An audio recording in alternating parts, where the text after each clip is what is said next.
Rafaela,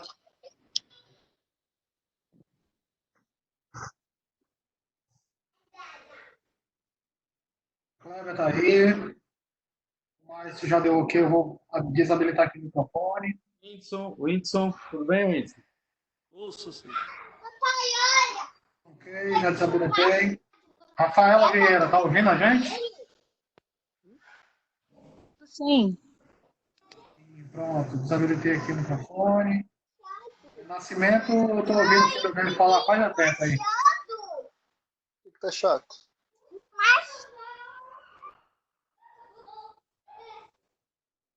Quando pronto aí, pode falar para a gente começar, hein? Amadeu, tá ouvindo?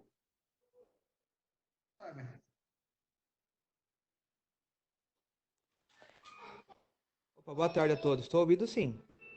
Ok. Amadeu, tá ouvindo a gente?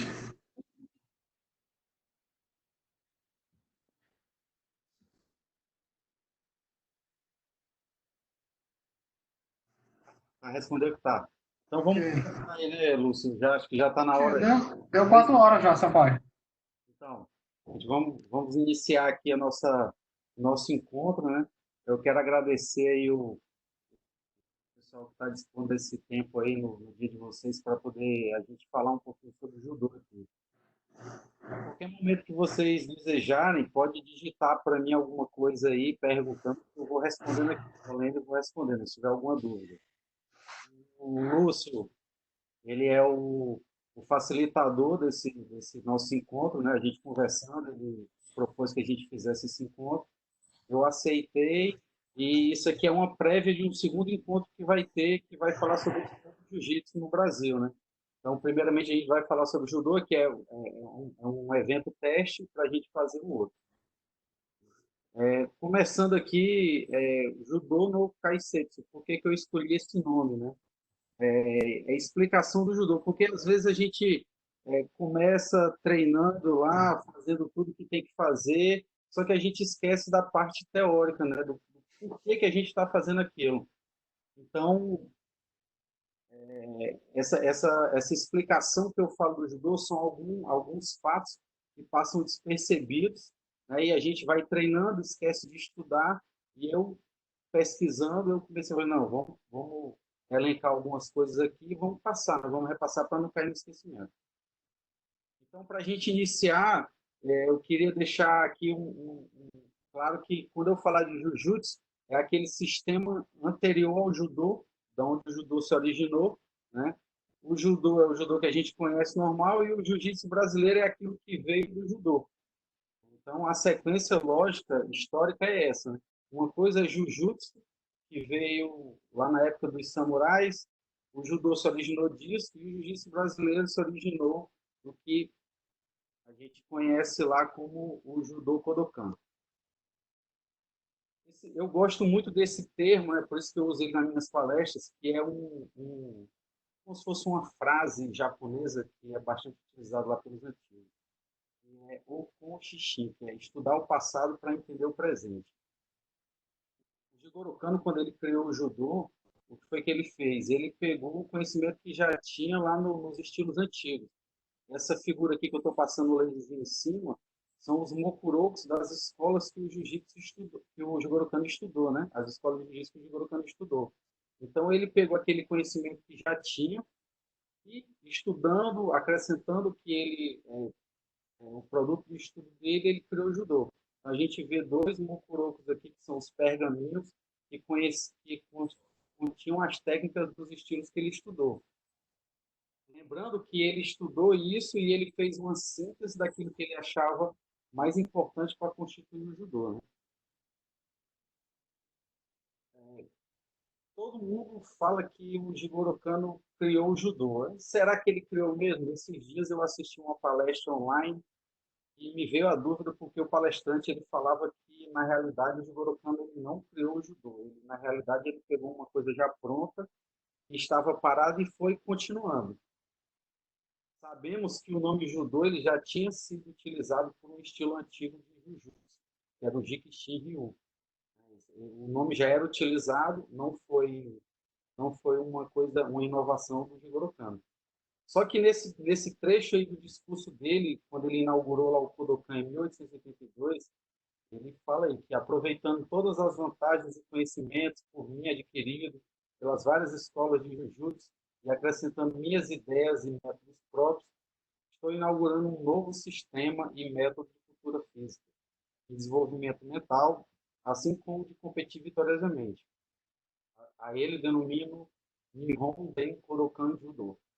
Esse é o verdadeiro nome do judô, né? Nihon Den Korokan Judo. Alguma coisa numa tradução livre como verdadeiro judô tradicional japonês. Judô Kodokan tradicional japonês, alguma coisa desse tipo. E aí ele deixa bem claro que ele criou um novo sistema, um método. Ele não fala que criou uma arte marcial nova. Como nós sabemos, ele pegou aqueles métodos, aquelas técnicas que já existiam, ele compilou, ele fez um sistema para poder ensinar isso, um outro objetivo que não era a competição, que não era a morte lá, que era o que o Jujutsu dos samurais ele pretendia fazer, né? Que era o Jujutsu, ele foi criado para combater no campo de batalha. Eu tinha que eliminar o meu inimigo, não era um treino para eu melhorar meu físico, ele não tinha esse propósito. O propósito era eu aprender a matar o meu inimigo. Era uma situação de guerra, né? E, na minha visão, o que eu acredito que seja mais importante de contribuição do Jigoro Kano são esses três passos aqui, né? Que toda técnica que existe no judô, ele passa por esses três passos aqui: Uzushi, Sukuri e Kake. O Jigoro Kano, quando ele deixa bem claro isso, que ele fala que o antigo jiu-jitsu que ele aprendeu, ele não tinha essa metodologia, ele não passava por isso. E a principal inovação do judô foi o método de desequilíbrio. Como eu ia desequilibrar para eu poder aplicar a técnica? Acredita-se que as técnicas que não tinham esses três fundamentos, elas não foram incorporadas dentro do novo método. É sabido que existem outras técnicas do jiu-jitsu que não foram acrescentadas no judô e acabaram se perdendo. Algumas escolas ainda lá no Japão utilizam elas, que são algumas relíquias, né, de jiu-jitsu, mas no judô que a gente conhece hoje não é utilizada nela. Então, o Uzushi, que muita gente fala,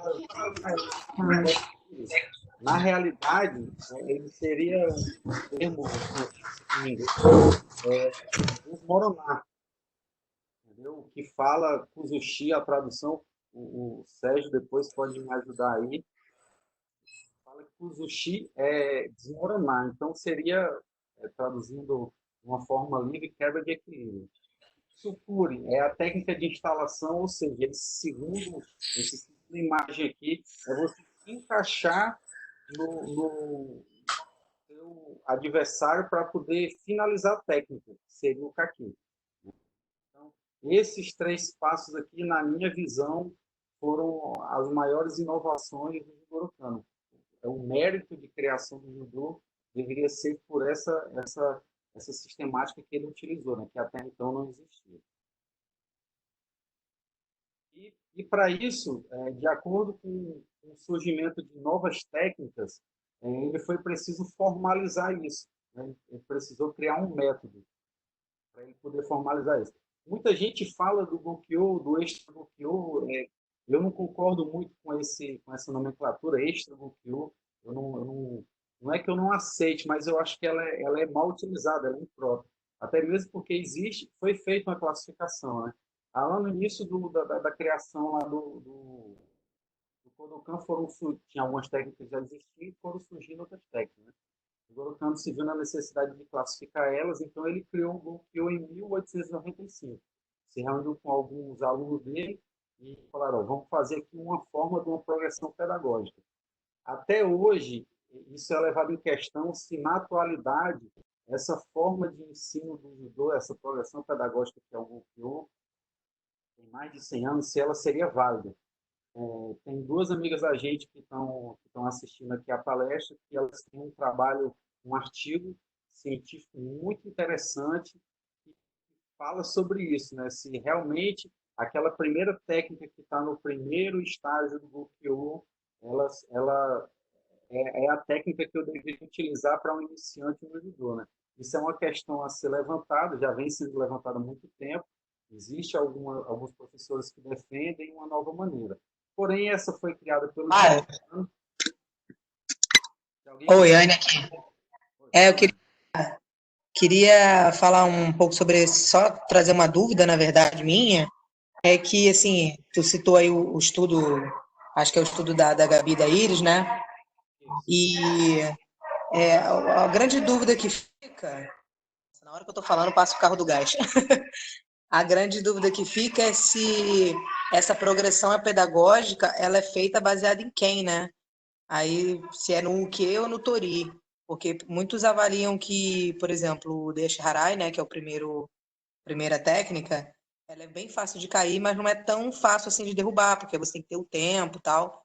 Então, se você observar mais ou menos os golpes, a tendência, assim, é que ele tenha sido baseado no Uke, que é uma progressão pedagógica, mas se importando muito com o Uke, né? A preocupação de preservar o Uke. O que você acha sobre isso? A gente já conversou ano passado, né, lá nos módulos sobre isso. E assim, eu acredito que ela foi desenvolvida numa época que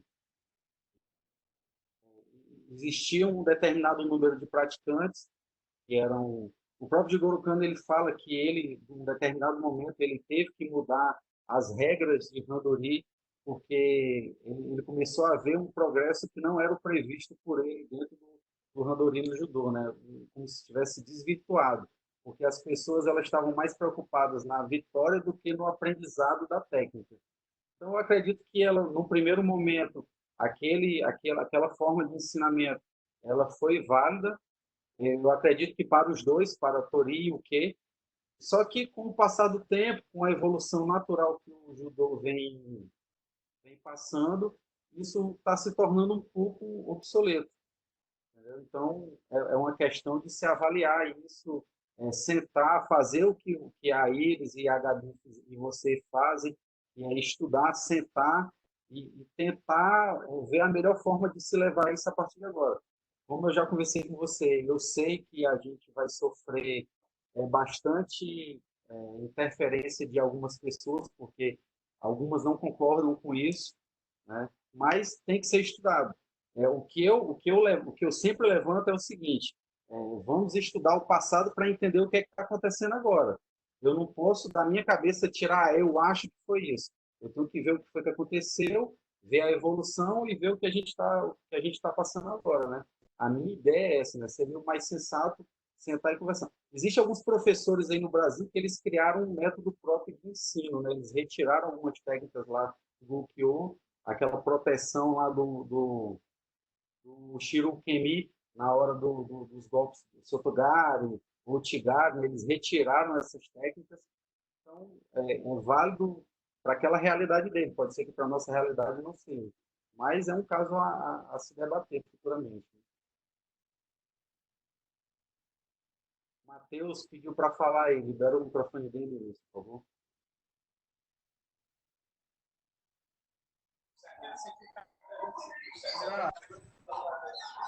Vai, Matheus, levanta a mão.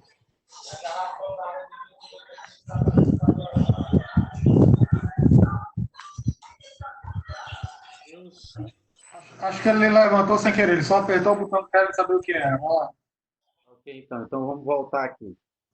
Então, com a evolução lá do Gokyo, quando chegou em 1920, o Jigoro Kano realmente ele pediu para que os alunos dele não se tem a literatura não fala ao certo se ele participou ou se ele só pediu aos alunos dele para que fizessem uma nova avaliação do Gokyo e fizessem uma reformulação. Nessa reformulação de 1920, eles foram retirados algumas técnicas, como o Obiotoshi, Daki Wakari, Rikikomi Gaeshi, o Sototoshi, Tawara Gaeshi, Ultimaki Kumi, Seu Yotoshi e Amarashi. Essas foram algumas que foram retiradas. Né? E, com o passar do tempo, algumas dessas técnicas voltaram. lembrando o seguinte, que não é porque a técnica não faz parte do Gokyo que ela não poderia ser treinada. Durante muitos anos, quando eu iniciei o meu treinamento, eu acreditava que o judô ele só tinha aquelas 42 técnicas. 40 técnicas do Gokyo, que a gente conhecia.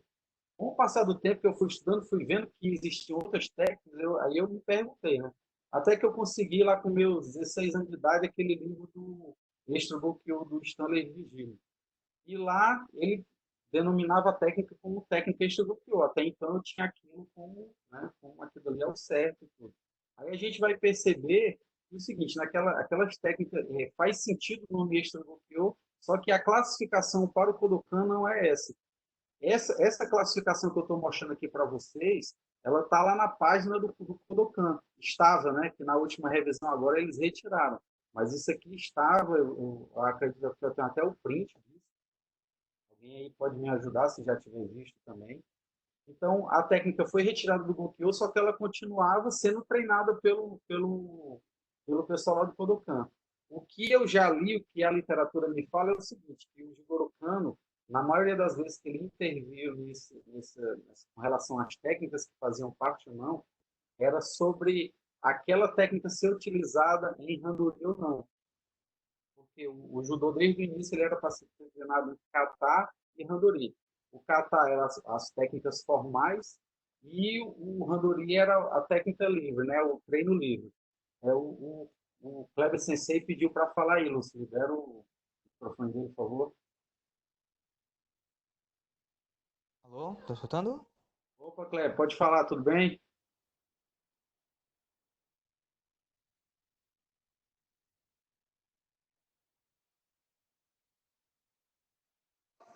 Pode falar, Kleber. Pode Sampaio, falar. tudo bem, Sampaio? Tudo Tudo bem, bem, gente. Kleber? Já acompanho o seu trabalho já de anos, né? A gente chegou a conversar uma vez pelo WhatsApp, Isso. né? Sobre a sua apostila todo. Acompanho também o trabalho da Anne Campos e da Iris. E estou aqui no grupo a convite do Sérgio Satoshi, que é um amigo meu de longa data, né? A dúvida nisso tudo é uma pergunta. Falando em Gokyo, tá? A minha pergunta é: e os golpes que não estão nem no Gokyo e nem no Extra Gokyo, é catalogado como? Então, é o que eu estou falando aqui agora. Os que não estão no Gokyo nem no Extra Gokyo, eles são essas técnicas aqui. Essas técnicas que eu estou falando aqui, elas fazem parte do currículo do Kodokan. O Kodokan, atualmente, com essa revisão que teve em 2018, se não me falha a memória, são 100 técnicas agora. Entendeu? Nós temos 100 técnicas catalogadas. Nem todas elas podem ser utilizadas no Randori. Né? A gente vê aqui Kinshiwasa, que é essa última classificação de técnica, Kinshin é proibido, são as técnicas proibidas. Aí vai Kawazu Gake, vai o Kanibarame, e essas técnicas, Dojime, Dakiai, elas fazem parte do judô, só que elas não são aplicadas em Randori. Pode-se treinar isso? Pode, entendeu? Aí existem as técnicas que são proibidas em Shiai, que agora a Federação Internacional como o Kataguruma. Só que não quer dizer que eu não possa treinar o Kataguruma, eu posso treinar ela, eu posso ensinar, eu devo ensinar para o meu aluno.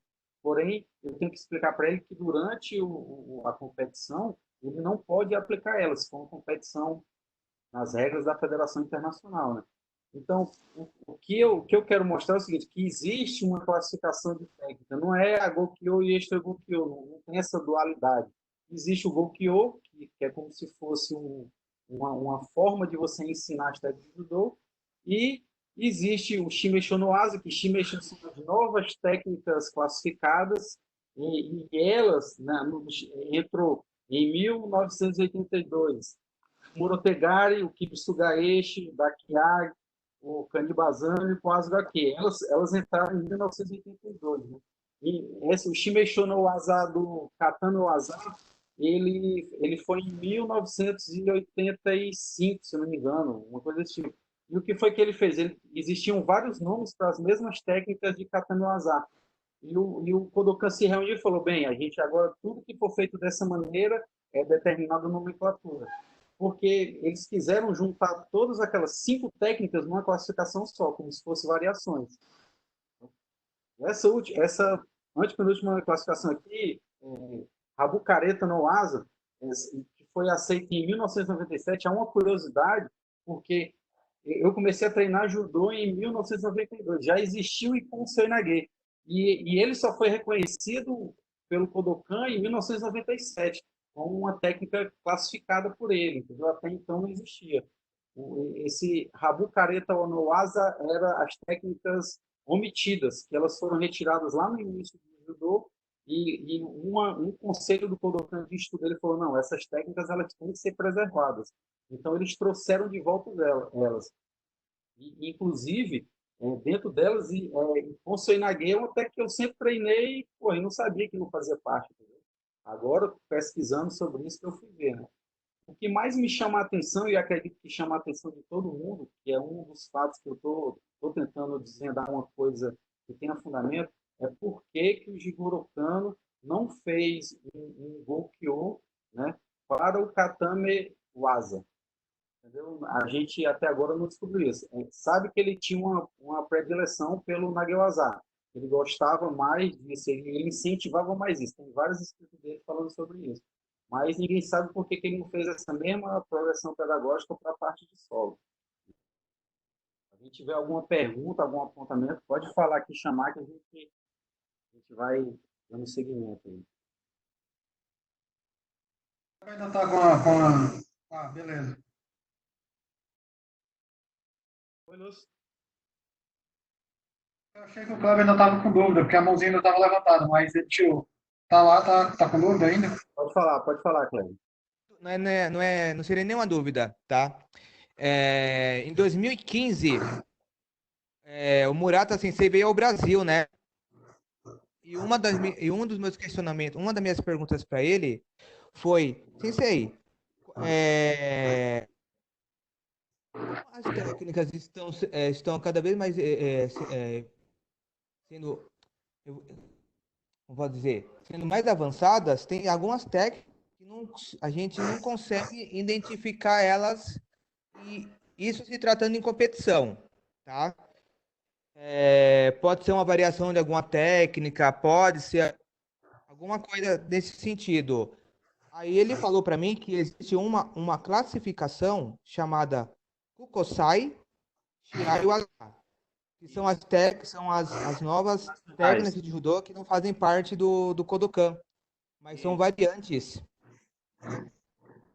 Isso em 2015, quando o Murata Sensei esteve no Brasil, ele me sanou essa dúvida que eu tinha. O que acontece, Kleber? Eu tenho essa classificação, né? Sim. Essa foi feita pela Federação Internacional. Então, são as Uhum. técnicas que elas não fazem parte do currículo do Kodokan, mas elas fazem parte do currículo aceito pela FIJ. Só que eu não concordo com aquilo lá. Depois, se vocês me mandarem e-mail, a gente pode criar uma lista e eu envio para vocês essa classificação técnica. E existem nomes inventados. O cara pegou uma técnica lá, era tipo aquele kata otoshi. Kata otoshi não existe. Então, o cara que começou a aplicar aquele kataguruma, terminando com kiwaza, ele botou o nome de kata otoshi. E está dentro dessa classificação. Por isso que o Naoki Murata deve ter falado que não é uma classificação oficial, né? Porque se fosse viável, nessa última avaliação que o Kodokan fez, ele deveria ter colocado, né? Porque ele colocou algumas técnicas novas, né? Então, assim, fica difícil da gente aceitar. Eu sou altamente tradicionalista, então fica difícil de eu aceitar uma coisa que é uma invenção sem algum fundamento. O Lúcio, o Alex quer falar aí. O Alex quer falar. Isso. Pode liberar. Fala, Alex. Oi, tudo bem? Alex. É o seguinte, deixa eu ver aqui. Duas coisas. No livro do Stanley Virgílio tem alguma coisa parecida com o lance do kata otoshi, né? seria um Kataguruma com o Yokotoshi, né? Não com o Kiwase, que o Kiwase eu teria que fazer uma abertura maior da perna. No Stanley Vigílio tem, né? Eu acho que ele chama Kuzure Kataguruma, se eu não me engano. Segunda coisa, no Japão, eles não chamam Ron, Makura, Kuzure, tudo é Keza. Ele pede para fazer um Keza, você faz o Keza dependendo independente de como você pega, né? E a terceira coisa é que em 2014, quando a gente foi lá no Japão, no final do treinamento teve um randori. Randori não, um torneio, né? Chiai. Um Chiai, cada um com a luta. E pode pegar na perna. Pode usar Kataguruma, pode usar Teguruma. Graças a Deus, né? No meu caso, o que há de bom, o que há de melhor. Então, esses três detalhes, né? Assim, na minha visão, que o livro do Stanley Vigílio ele chama, se eu não me engano, o Kata Otoshi, né? Que é Kataguruma com Yokotoshi, de Kuzure Kataguruma. E a segunda que no randori lá você pode usar, né? Na Kodokan, você pode usar, não tem problema pegar na perna. E a terceira eu esqueci o que foi que eu falei. Basicamente seria isso. O Alex, ele teve a oportunidade de treinar lá no Kodokan, fazer aquele curso de verão lá. E uma vez a gente já tinha conversado sobre isso, né? Eu gosto sempre de falar que existem dois tipos de regra, né? Uma regra do Kodokan, que é seguido lá no Japão, e uma regra da FIJ. O mais interessante é que eles conseguem treinar o judô e eles têm o discernimento de quando vai competir internacionalmente, não aplicar as técnicas que são proibidas. E dentro do local deles nato, eles conseguem fazer toda aquela diversidade técnica.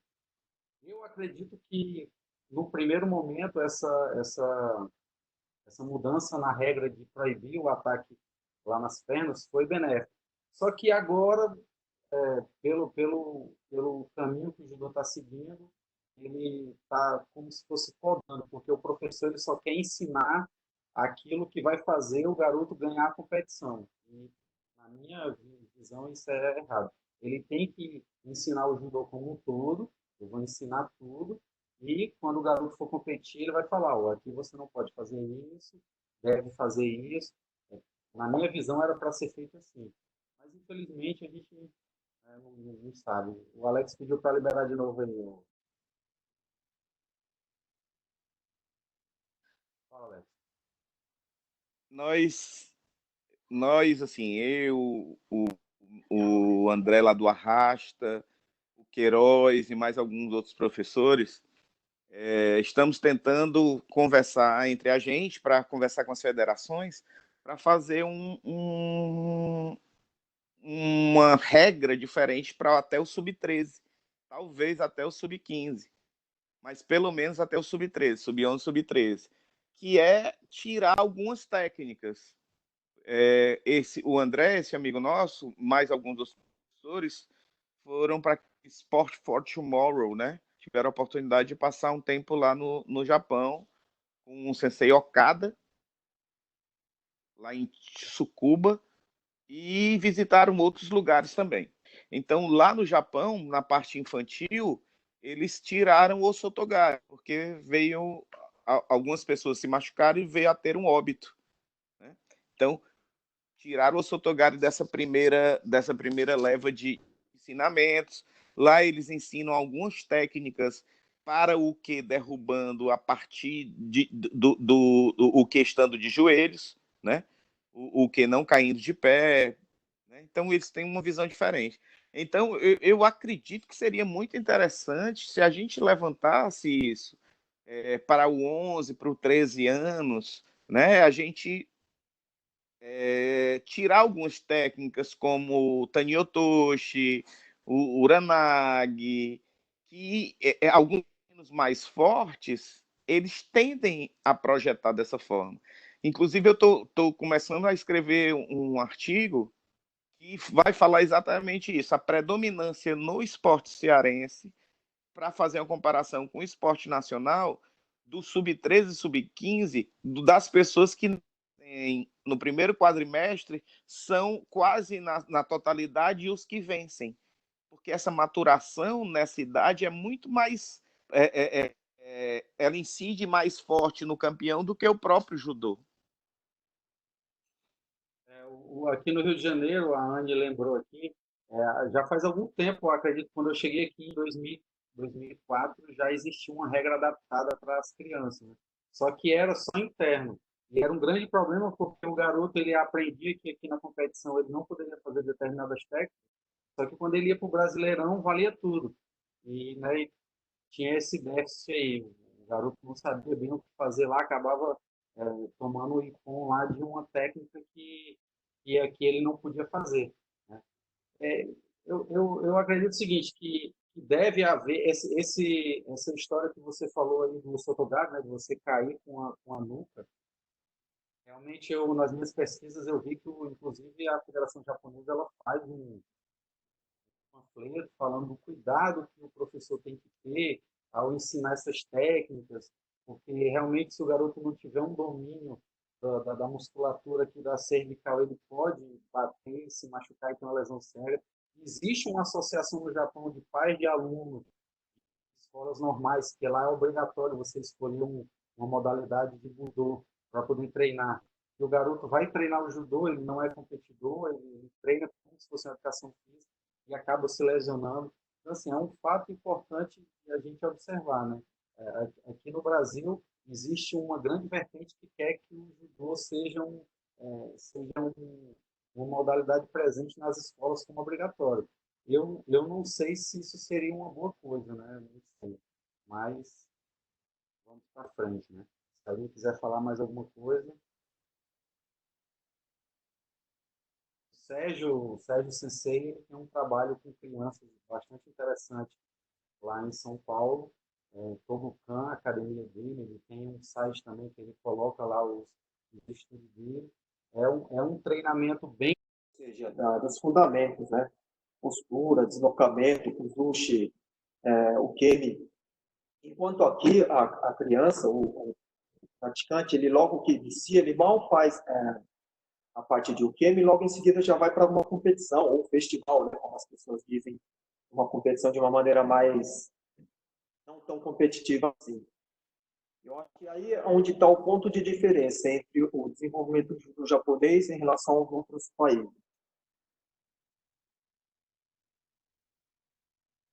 Então, assim, acho que nem tanto a técnica, né? Eu estava aqui pensando também a respeito do que vocês estavam falando a respeito do Hokyo, né?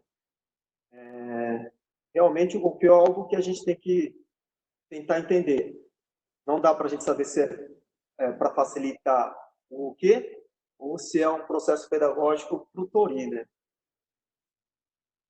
Mas em relação à diferença das técnicas, eu vejo que está nessa parte, os fundamentos. Aqui a gente visa já logo de cara, a gente está muito atrelado ao judô olímpico. Não que no Japão não esteja, mas assim, existe antes disso, existe um processo pedagógico, né? Da aprendizagem dos fundamentos, do Kihon, né? Eu acredito que essa parte do Kihon aí foi até uma das coisas que o Okada Sensei, quando esteve aqui, ele mediou lá na palestra dele, né? Ele deixou bem claro que faltava o treinamento do Kihon, né? Que a gente deveria bater mais nessa tecla. O que mais me deixou triste foi ver os professores, pelo menos aqui no Rio de Janeiro, eles, para eles, aquilo dali fosse uma coisa que fosse descartável, que não precisasse fazer, como se ele já soubesse o que tem que fazer, né? Mas cada um leva o treinamento da maneira como acha necessário. O Kleber pediu para falar aí também. Pode falar, Kleber. Então, sobre a questão das lesões, no ano passado, no Japão, foi lançado um livro exatamente falando só sobre lesões por técnicas mal aplicadas. E esse livro é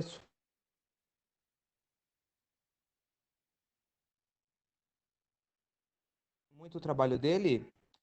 O Foi exatamente o que o Okada Sensei disse, né? Que tem que trabalhar o Kihon, tem que trabalhar o Kihon. Tive a oportunidade de estar 2 vezes aqui com ele em São Paulo e a grande maioria dos professores que estavam acompanhando o workshop dele, eles estão envolvidos muito mais com a parte competitiva do que seria a parte de iniciação. E muitos torceram o nariz por muitas coisas que o Sensei Okada disse, né? Isso me deixou triste, porque vai contra tudo aquilo que a gente está tentando fazer no trabalho de iniciação, né? No Kihon, né?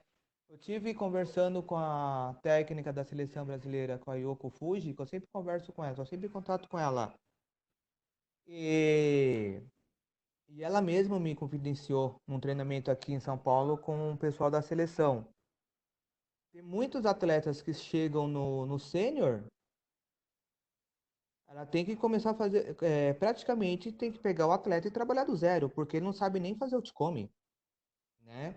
E depois a mídia, a confederação mesmo, até a mídia começa a cobrar resultado desses atletas, mas o problema de quem que é? Aonde que está o problema? Tá fácil, tá? Tá fácil identificar isso. Esses mesmos professores que estorceram o nariz, depois eles vão ficar cobrando o atleta e não tem o que fazer. Só que assim, ninguém assume a sua parcela de culpa e isso é preocupante, né? Vamos aí, vamos, já tá se iniciando um ciclo olímpico e logo mais vai se abrir outro. Vai ter uma lacuna de talentos aí, pelo menos no nosso judô brasileiro. E aí, vamos correr atrás? O pessoal vai começar a correr atrás quando? Né? Eu acho que já está meio tarde para isso. Né? Essa, essa visão que eu tenho, né? Isso tudo. Só uma coisinha.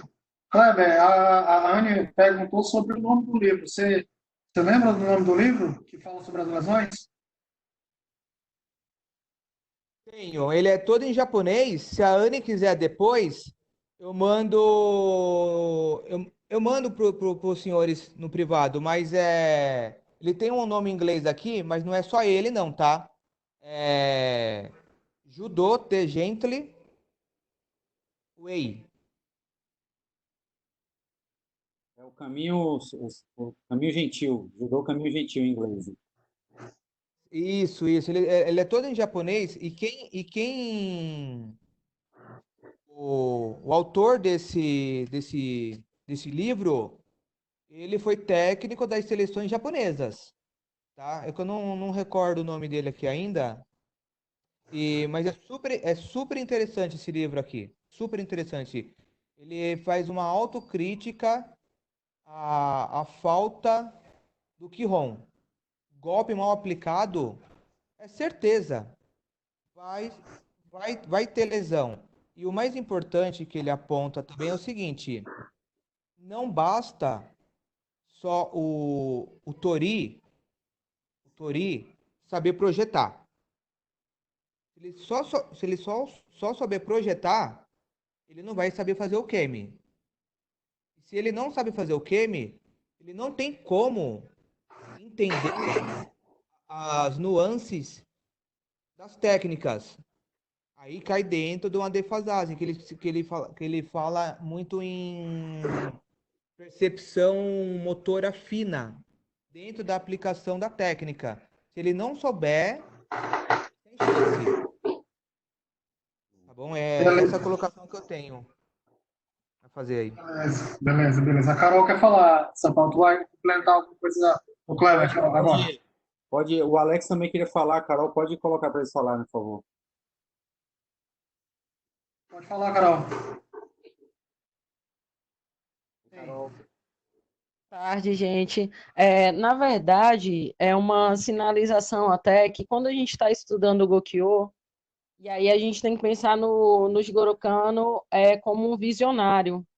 Acho que nos últimos dias eu até conversei isso um pouco com o Rafael, porque quando a gente pega aquele livro Judô Kodokan, a gente vê que ele trabalha de maneira sistemática, e eu digo a fim pedagógico, né, em todos os sentidos, desde você ter percepção de ele trabalhar Quirón, né, que são os elementos básicos, desde esquivas, posturas, amortecimento de quedas, passando pelo progressivo, de trabalhar técnicas, né, de maneira geral. Isso a gente está falando que ele escreveu isso há muitos anos atrás, não se tratando agora, mas que são fases que a gente está quebrando etapas, e aí eu digo de maneira, né, generalizando, estou generalizando, em prol de um ambiente competitivo. E aí a gente tem que parar um pouco e refletir, até enquanto professores, desse sujeito, enquanto Jigoro Kano, de maneira visionária, pedagogicamente falando, né, e até se tratando nesse know-how de educação física, tá, para ensino. E aí a gente começa, talvez, a se situar quanto o desenvolvimento de ensino para o judô, né, e começa a ver com mais clareza das distinções entre o Kodokan e a FIJI, né, que é a Federação Nacional de Judô. E aí também eu trago um outro ponto para esse desenvolvimento, é de que a gente, de nós, enquanto professores, nós ensinar o judô na íntegra, né? Um judô que ele dá sentido tanto ao Handori quanto ao Kata, que são metodologias, né, de treinamento de Jigoro Kano, pelo menos em algum momento ele colocou assim nos seus escritos. Né? E aí, assim, gente, talvez uma inquietação minha, e aí dividindo com vocês, o que basta a gente analisar como a retirada do Sotogari para ensino, depois de não queimar etapas dos ensinos de fundamentos básicos, e de também pensar por que não também ensinar a parte de Katami Waza para quando é iniciantes, que é menos lesivo até, e existe às vezes, para alguns professores, uma negligência desse ensino, logo no início, para iniciantes, e aí vem outras inquietações, como o ensino de kata para iniciantes. Então, a gente se situar que, há muitos anos atrás, o Jigoro Kano fez um desenvolvimento pedagógico, incluindo técnicas do Gokyo, incluindo primeiro o ensino dos fundamentos e incluindo também o ensino de kata. E isso está sendo negligenciado hoje em dia porque se dá muito enfoque pelo regimento da Federação Internacional de Judô. Não que eu não veja o esporte e o desenvolvimento deste como um elemento humano, mas também de não fazer um engessamento disso. Eu digo isso até muito tempo, enquanto atleta, né? Mas também pensando nesse trato pedagógico. Pessoal, um objetivo da gente se reunir nessa tarde era justamente fazer uma leitura do que é o judô, para a gente poder tomar algumas atitudes hoje em dia, né? Eu gosto muito de falar do judô olhando pela temática budô. Hoje em dia é muito difícil de você tirar essa dualidade, judô, budô, judô olímpico, porque a maioria só conhece o judô olímpico. Só que na minha visão, para eu conseguir fazer com que ele seja um bom atleta, ele tem que ter uma boa base, que foi justamente o que o Alex citou, o Sérgio citou e o Kleber citou, né? O que a Carol acabou de falar também agora. Eu vou terminar a palestra, vocês vão ver que eu vou abordar o que realmente o Jigoro Kano queria. E vocês vão tirar a conclusão de vocês se ele queria competir, se ele queria ser campeão, o que era, por que ele criou o judô, se era um mero esporte. O problema é que, como a Carol falou, que a gente sempre vai conversar sobre o judô levando para o lado olímpico. Nós temos que deixar de lado isso. Apesar da competição ser importante, eu quero que aquele meu aluno, mesmo depois que passe a fase competitiva dele, que é muito pequena, ele consiga continuar treinando judô, ele saber judô para poder, se possível, ensinar, passar o que ele aprendeu.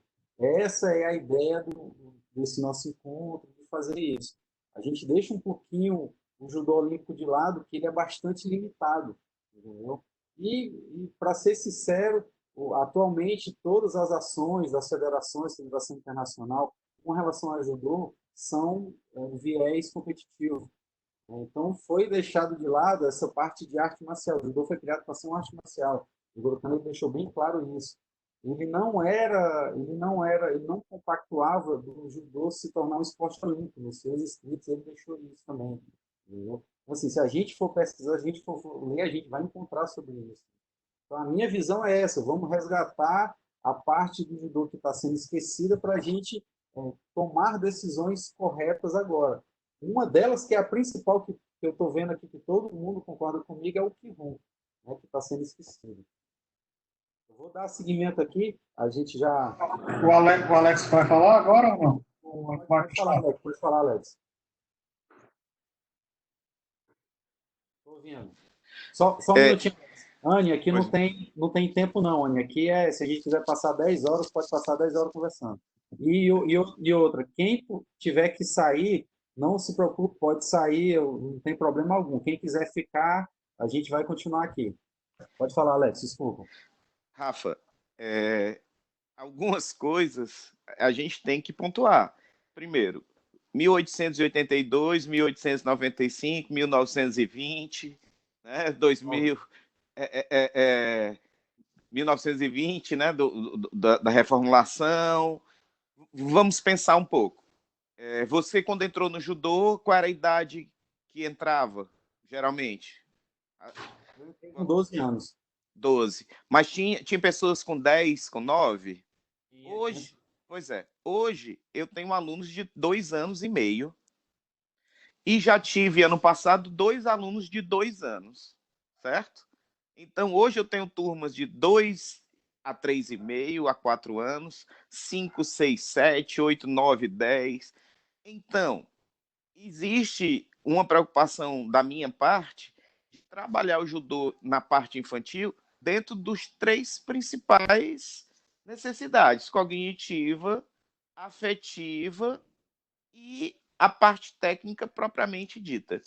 Eu na minha experiência aqui, eu tenho uma grande preocupação. As pessoas dos colégios, eles não estão se preocupando em ensinar o judô, estão se preocupando em ter o aluno no judô, que são 2 coisas bem diferentes. Então, a parte de ludicidade está sendo um fator prejudicial. Logicamente, nós não temos como... nós temos o judô tropicalizado em muitos aspectos. Como o professor citou a Sensei Yuko. A Sensei Yuko falou que, na parte infantil, e outros amigos também falaram, que lá o cara faz, independente da idade, se ele tem 9, se ele tem 8, se ele tem 7, se o treino é de Ipponse Oinage, ele vai fazer Ipponse Oinage até ficar perfeito. Aqui, não trabalhamos dessa forma. Então, na minha visão, a parte global, a gente tem que inserir já os fundamentos, com certeza. O saber andar, o saber se equilibrar, o saber desequilibrar, o saber pegar, o saber saltar, o saber projetar é um pouco mais distante. Mas tem que ir do global para o parcial. Aqui tem as 2 preocupações: ou brinca demais e quer já passar do global para quase o pré-competitivo, de fazer uma pegada certa. Eu trabalho um pouco diferente disso. Eu acho que se a gente especializar a criança, são raros os que vão ter a continuidade. Como também me preocupar em só manter o aluno dentro do meu dojo para ele me pagar e ele não sair, entendeu? Com brincadeiras e tal. Então, eu acho que se a gente conseguir sistematizar e montar uma aula com tudo que é necessário. Então, o aluno tem que saber da história dentro dos meus 50 minutos de aula, ele tem que saber que tem que aprender a cair dentro dos meus 50 minutos, ele tem que aprender técnica, ele tem que brincar um pouquinho também, porque tem que ser divertido, mas não brincar por brincar, a brincadeira tem que ser dentro do judô, né? Então, são várias nuances. O grande lance é que todo mundo teria que falar pelo menos uma língua só, entendeu? É difícil, né? Muito difícil. O pessoal, o Alex, ele, inclusive, é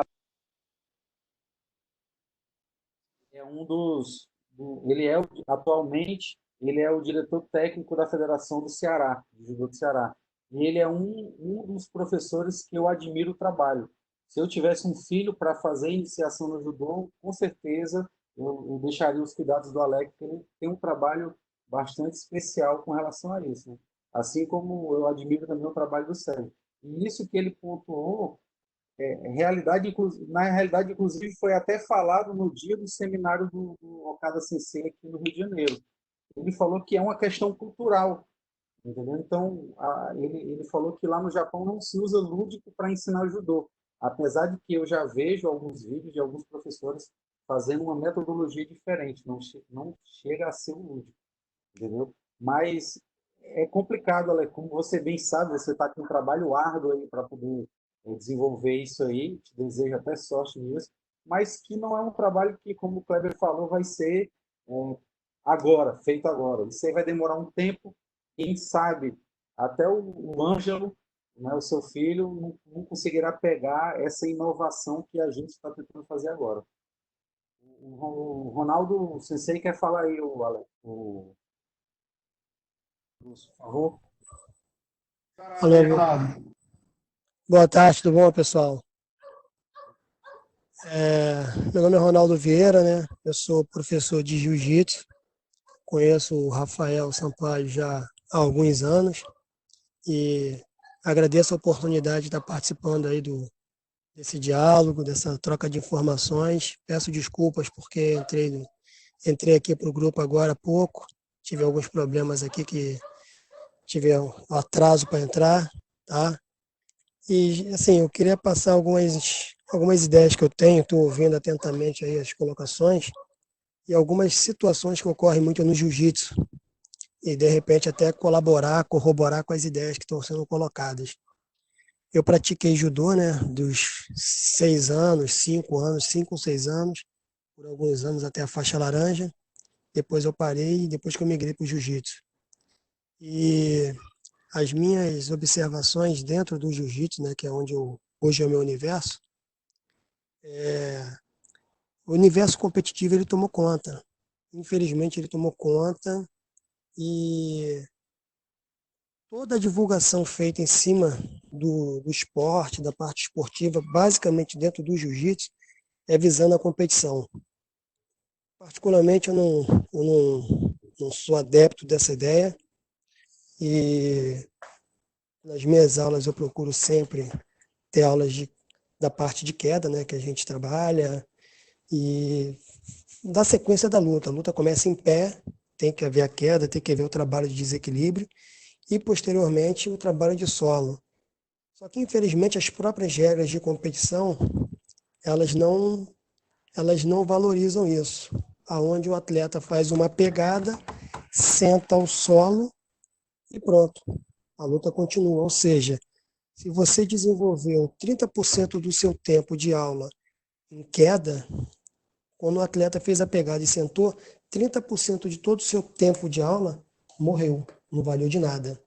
E é onde acaba que os seus alunos não valorizam esse tipo de trabalho, não gostam de trabalhar a queda, porque de maneira fácil acaba sendo anulado.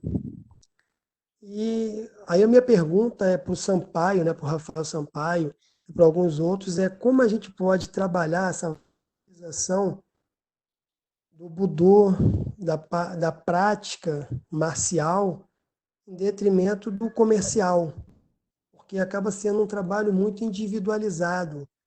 As academias, as equipes sozinhas fazendo esse trabalho contra uma grande máquina comercial que valoriza basicamente a parte competitiva, que é também aonde, na grande maioria das vezes, é onde acontece a parte financeira, né?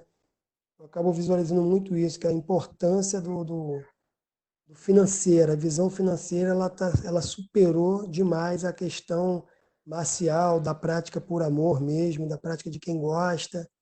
Então a visão fica muito mercantilista. Então, como a gente pode superar isso? Como, claro, trabalho individualizado dentro da sua equipe, dentro da sua academia, mas além disso, como a gente pode fazer? Agradecer aí tá, a oportunidade, vou ficar aqui ouvindo a todos aí. Um abraço. Valeu, Vieira, um prazer te receber aqui. Eu gostei da sua colocação e eu tenho até um caso que recentemente eu estava conversando. Ele está participando da palestra, é o meu primo, o Márcio Sampaio, ele está desenvolvendo um trabalho lá em Fortaleza de catar, né? E desde quando eu me entendo por gente dentro do judô, o kata só era treinado pelo pessoal que vai prestar exame para faixa preta, é um requisito que foi criado, né? A gente faz isso. Aí me vem o Maiso, né? Quarto grau de judô, e começa a dar aula para os alunos dele iniciante. Eu não sei se vocês têm ciência do que é isso, né? O que ele deve ter sofrido de, de retaliação por parte de outros faixas pretas com relação a isso. Então, assim, ele nada mais fez o quê? Ele pegou aquele conhecimento que ele tinha, que é um conhecimento que deve ser utilizado, porque o Jigoro Kano ele preconiza isso, e botou para o pessoal ter acesso, e não restringir só até os faixas pretas, né? E nisso, a gente mostra o seguinte, que no primeiro momento, para ele poder viabilizar essa ideia dele, de dar aula para o iniciante, ele teve que criar uma competição para isso acontecer. Então, era um meio dele chegar e mostrar, olha, esse aqui é o meu trabalho. Eu acredito que a mesma coisa que ele fez foi o que o Jigoro Kano fez lá no início. Ele falou o seguinte, ó, eu criei um método novo, só que ele não tinha ninguém aceitava aquilo, porque o Jigoro Kano tinha 22 anos de idade quando ele sistematizou o judô. Aí ele pegou e participou de uma competição para saber qual era o método que ia dar aula para a polícia de Tóquio. E ele conseguiu vencer. O trabalho que o Márcio está fazendo lá, eu queria até depois que ele falasse um pouco aí sobre isso, ele está ensinando nada mais do que o Jigoro Kano preconizou. Só que está tão arraigado dentro do judô essa parte de competição que se eu não for dar aula e botar o garoto para competir, para mostrar que ele está conseguindo um sucesso naquilo, não vale de nada. E isso é errado. Sérgio Sensei, eu converso muito com ele sobre isso. Hoje é tudo, o mundo globalizado é tudo pronto. Eu quero tudo pronto, eu quero mais rápido tudo. E a gente sabe que o pessoal, principalmente o pessoal que começou o judô há um certo tempo atrás, que o judô é treinar sempre aquela mesma coisa, como o Alex Sensei falou, que lá no Japão o cara vai treinar uma aula só de Konserai. Se eu coloco uma aula dessa para um aluno meu, ele não volta mais. Pô. Tem que ter um dinamismo. Então, assim, eu gostaria agora que o Mais falasse um pouco dessa experiência dele, do Catar, para a criança, porque é interessante. Ele não está dando aula para o garoto competir, né? O garoto está aprendendo o Catar, que futuramente o Catar vai ser útil na formação dele como judô.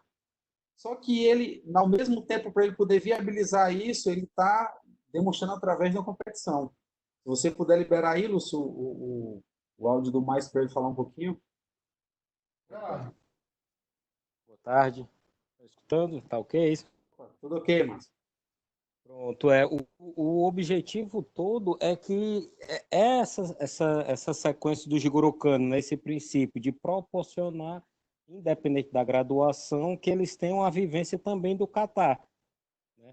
Porque, como a gente falou, como você bem explanou, o objetivo do judô e do Jigoro Kano não era só a competição, não é só essa parte comercial, essa parte olímpica. Então, esse intuito é que eles tenham essa vivência, eles aprendam, eles conheçam o kata, não só com o objetivo que a gente aprendeu lá atrás para mudar de faixa, para fazer exame de faixa preta. Então, a sistemática que nós fizemos aqui independente da graduação e da idade, eles têm a possibilidade de aprender o kata, toda a sua filosofia, de como tanto que pela nossa sequência, a gente começou até com as formas de Taiso, que seria o início do Juno Kata, e na sequência a gente deu, a continuidade seria com os katas de Atemi, né? E assim, para eles conhecerem, para eles proporcionarem e aprenderem também essa outra vertente, não só de Shiai, né? Não só de alto rendimento. Porque, como você mesmo falou, essa fase de competição ela é muito curta. Então, se a gente treinar ou mostrar o judô só com esse fim, passou da fase de competição, eles perdem o interesse, né? E a forma de atrair foi realmente essa, né? Fazer com que eles treinem e quando eles estiverem preparados, não. Aí sim a gente vai para uma competição. E é tanto que esse retorno, quando a categoria de kata ela iniciou antes das categorias de individual, né? Então estava todo mundo no ginásio assistindo e os meninos instigaram até os alunos, né? Porque viram as crianças, era faixa branca, era menino, irmãos de 11, 10 anos, fazendo o Junokata e sabendo o porquê dos movimentos, né? Não só fazer por uma apresentação, e É o mais sim... importante, né, Márcio? Isso, que aí eles saberem que é uma vertente, que é um que eu queria para poder treinar, como a Carol citou também, né? Não só o Shiai, mas o Handuri e a questão do kata, né? Então, eu acho que a gente já tem 1 ano e meio que já está com esses treinos sistemáticos de kata, né? É um treino específico, os meninos vêm, se matriculam para aprender o kata, né?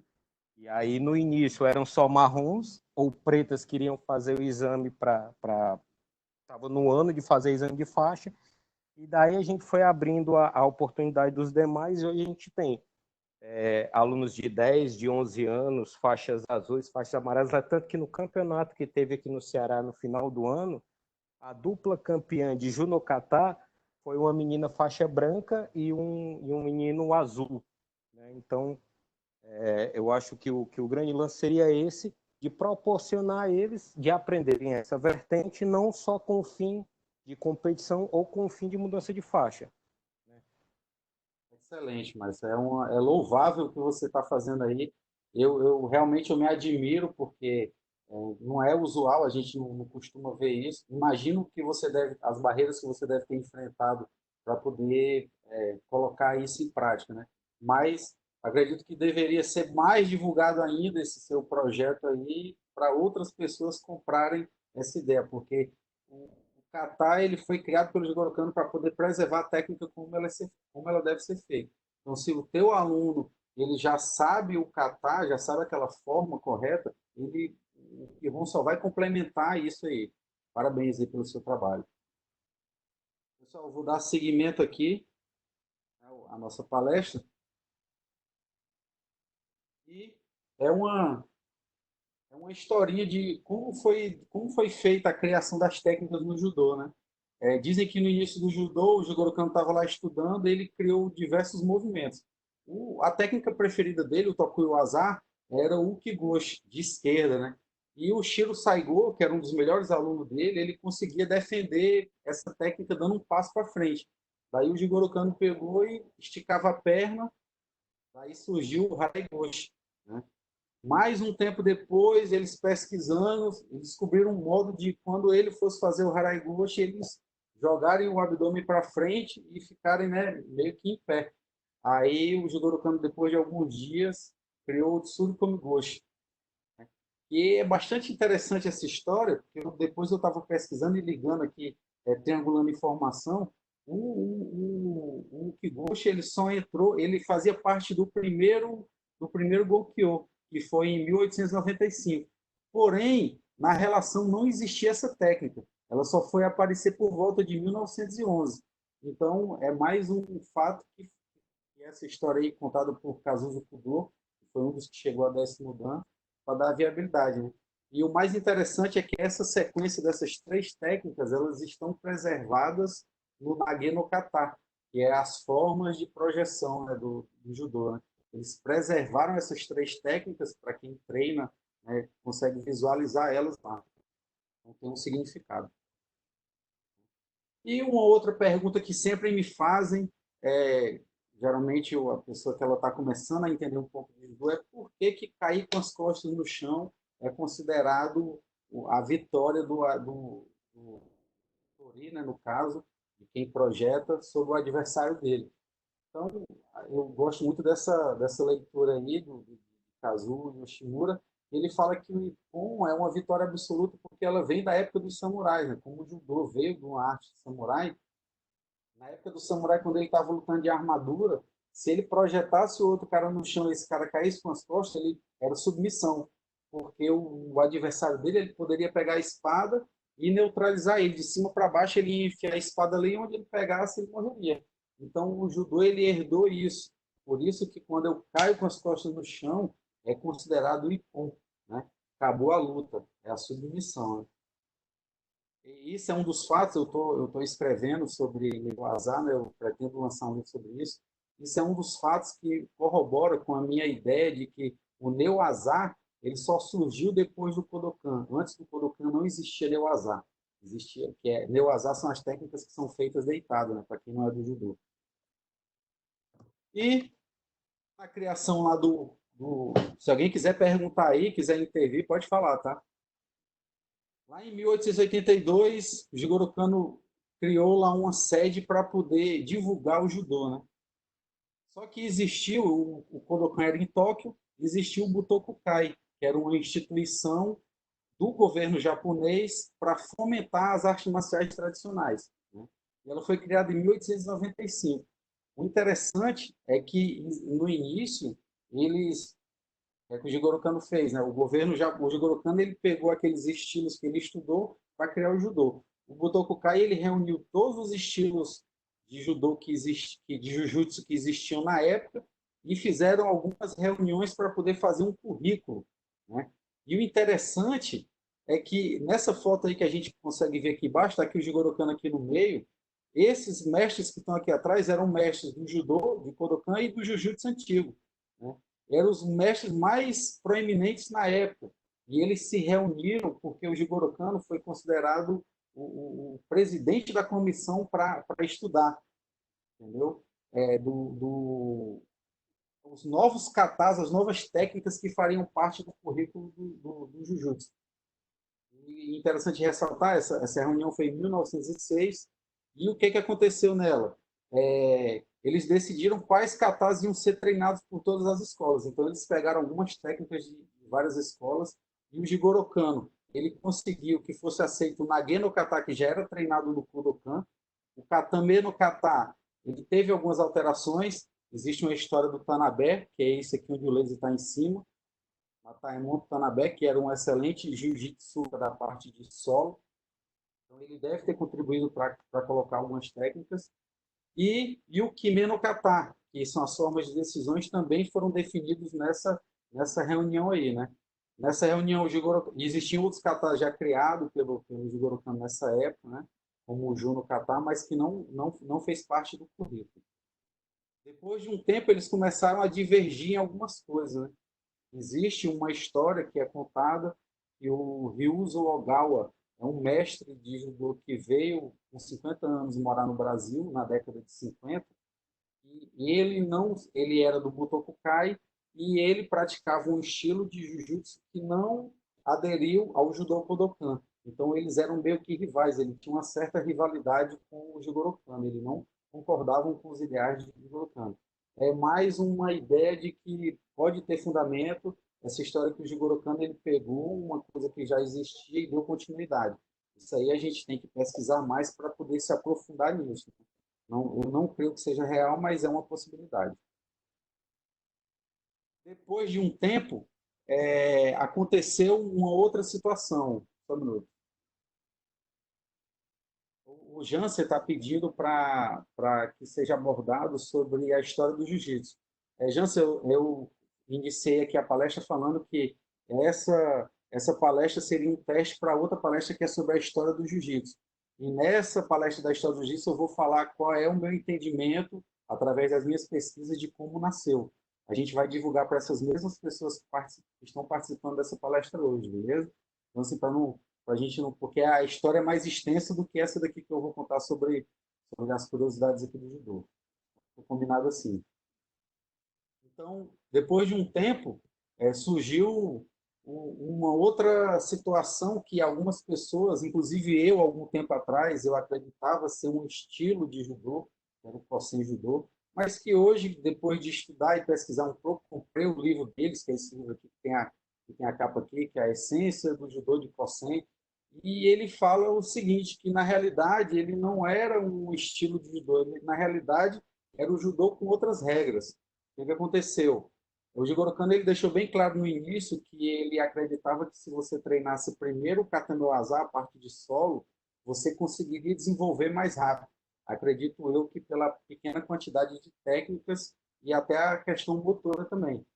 E ele falava que o ideal era você primeiro aprender na Waza e quando você tivesse com eficiência nisso, você passar a treinar o Katame Waza, né? E essas escolas eram as escolas técnicas, elas faziam uma competição no Japão. E era bastante acirrada essa competição. Em determinado momento, era uma competição por equipe, acredito eu que eram 5 de cada lado, se não me falha a memória. Se alguém souber aí, pode falar. E, e valia o empate, valia ponto. Então, quando eu tinha um aluno na minha equipe que ele era faixa branca, vamos dizer assim, ele era iniciante, eu poderia forçar um empate levando a luta no solo, porque ele não ia tomar uma projeção, né? E eu ia conseguir ganhar pelo menos um empate. O Jigoro Kano, ao observar isso, ele viu que estava acontecendo uma tendência para o pessoal só querer treinar Katame e o Azar, porque era mais fácil de aprender e eu estava preparando ele para a competição. Novamente, a competição desvirtuando o caminho, né? E ele pegou e quando foi em 1924, ele pegou e falou o seguinte, ó, eu vou mudar as regras. Então ele proibiu aquele tiro de guarda, né, aquele que a gente conhece no jiu-jitsu, é que você está aqui na posição e pular na guarda, né, para começar a fazer alguma técnica. O Hikikomi, que era você puxar ele para baixo.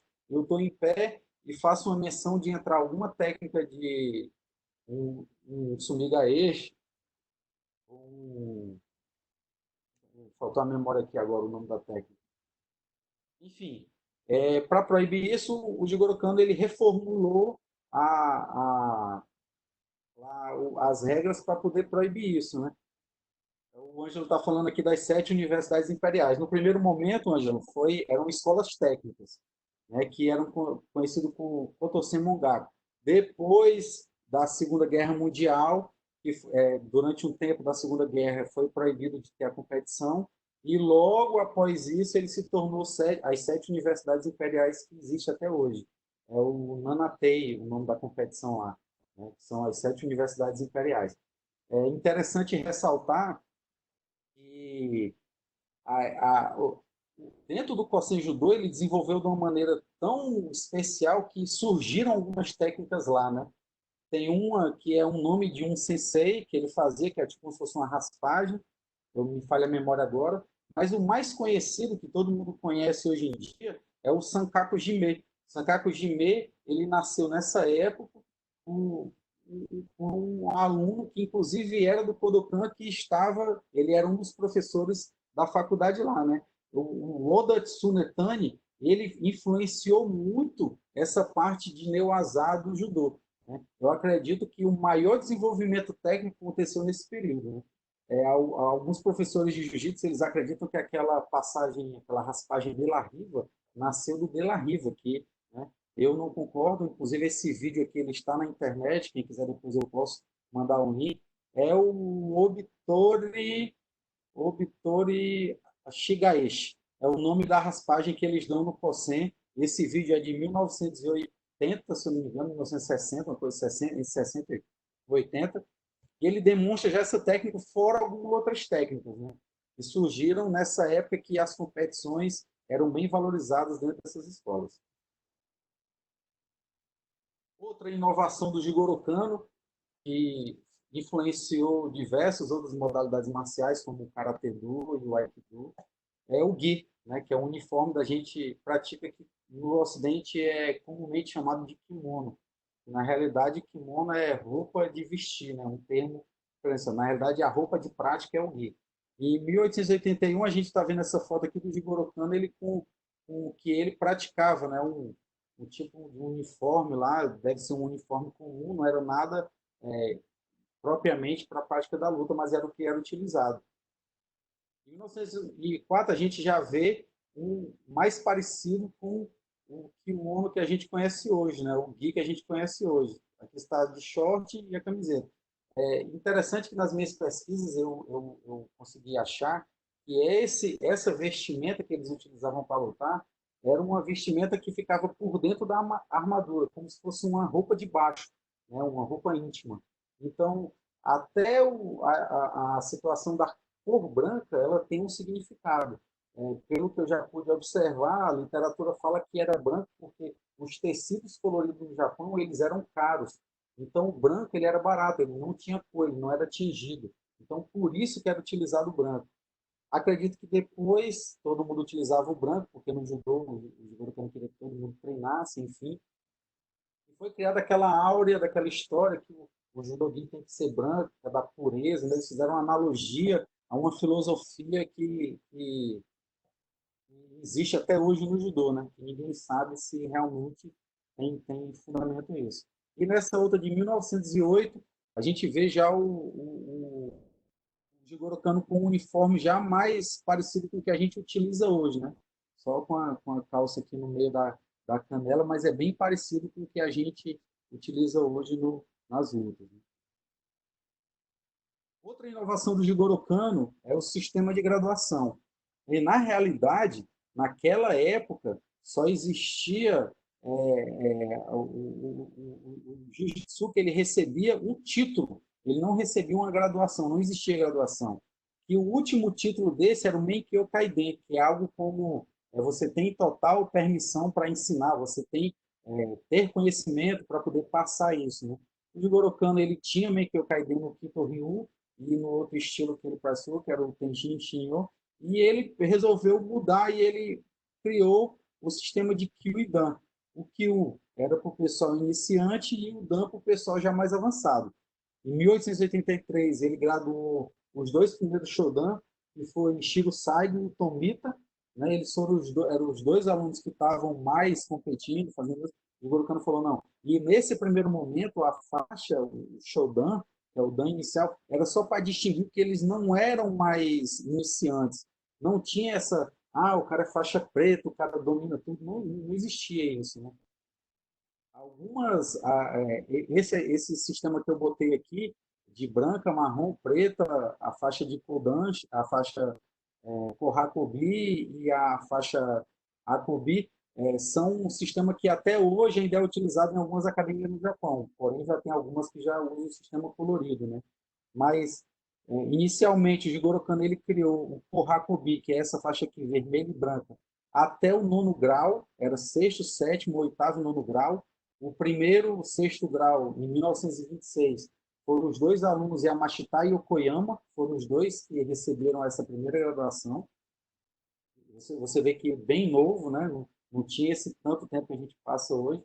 E depois da morte do Jigoro Kano, o Jigoro Kano utilizava uma faixa vermelha, ele não tinha Dan, mas ele utilizava uma faixa vermelha. Então, o Kodokan resolveu colocar o nono e o décimo Dan, o décimo como o top 10, né? E o nono Dan também para utilizar uma faixa vermelha. Né? Me perguntam às vezes, na minha opinião, da onde veio as cores. Né? Eu acredito, eu lembro, eu vi sobre essa guerra que essa guerra ela foi uma das maiores guerras tribais que tiveram lá no Japão entre dois clãs, que era o Miyamoto e o Taira. Né? E nessa guerra, lá na época Heian, ela aconteceu que quem ganhou, que foi o clã Miyamoto, eles instituíram no comando do Japão durante mais de 800 anos os samurais. Foi a partir disso aí ele destituiu os feudos que tinham lá e colocou o samurai no poder, no comando do país, inclusive militarmente. Né? Isso é bastante interessante da gente fazer uma analogia, né? Esse período aí que foi que surgiu basicamente os estilos de luta samurais sistematizados no Jiu-Jitsu. Até hoje só tem 15 dans, né? 15 décimo dan pelo Kodokan. Né? Existem outras instituições, a Federação Internacional e as próprias federações de alguns países que graduam eles a décimo dan, mas pelo Kodokan são 15 só. 3 vivos até agora. E outra curiosidade que eu andei pesquisando era sobre a graduação do Jigoro Kano, né? Eu li recentemente, o Giovanni está falando que eu ouvi falar da história do acréscimo de outras cores. É interessante você ter abordado isso aí, Giovanni, sobre as outras cores. Koizumi, que era um japonês que era Jujin Koizumi. Ele era um japonês que foi para a Europa, ele levou o judô para a Europa, ele era praticante de jiu-jitsu, depois ele se filiou ao Kodokan. Ele observou que lá o pessoal não gostava de treinar o judô porque ele passava muito tempo na faixa branca ou na faixa marrom. Então ele criou um sistema de dan, de kyu colorido. Então para cada kyu, para cada numeração daquela, teria uma cor diferente, né? E cada país hoje em dia utiliza uma. Muita gente fala erradamente sobre o Kaiwashi. Só que o Kaiwashi ele criou um outro sistema também parecido com o do Koizumi. Só que o Koizumi foi mais antigo. Entendeu? Essa é a história das faixas coloridas, né? Como é que surgiu. E depois foi utilizado pelo Karate Do, pelo Aikido e proliferou. Muitas pessoas perguntam sobre a graduação de Jigoro Kano, né? Eu não li em nenhum lugar que ele era 10º dan, eu não consegui achar. A única coisa que eu achei na literatura, não sei se vocês vão conseguir ver aí no meu vídeo, mas é esse livrinho aqui, ele fala que o, o Jigoro Kano utilizava uma faixa vermelha, né? Logo no início, quando ele criou o Hakobi, o próprio Jigoro Kano utilizava uma faixa vermelha. Porém, no livro Kodokan Judo, que foi editado em 1955, eu tenho a versão dele em francês, ele disse isso aí, o livro foi escrito pelo Jigoro Kano. Não existe um limite de dan que alguém possa receber. Portanto, se alguém chegar a um estágio acima de 10º dan, não há nenhuma razão para que ele não deve ser promovido a 11º dan. E o engraçado é que nesse próprio livro está lá dizendo que o 11º e o 12º dan eles seriam uma faixa diferenciada. No livro está escrito isso. Não se sabe por que o Kodokan resolveu omitir quando ele refez o livro em 1980. Né? Teve uma revisão do livro e foi retirado isso, mas quem desejar depois eu posso fazer a foto desse texto, está em francês, e vocês tiram a conclusão de você. Porém, lembra daquela reunião que teve para decidir o kata em 1906, lá no início do judô, no Butokukai? Essa foto que está aqui, que eu estou apresentando aqui, é a foto do manual do Jigoro Kano apresentando o Nage no kata. Vocês observaram o kimono dele, a faixa que ele está utilizando é branca. Aqui, ó. O outro tem uma faixa preta. Deixa eu ver se eu consigo dar um... Aqui, se você observar, ó, a faixa dele branca e a faixa do outro preta.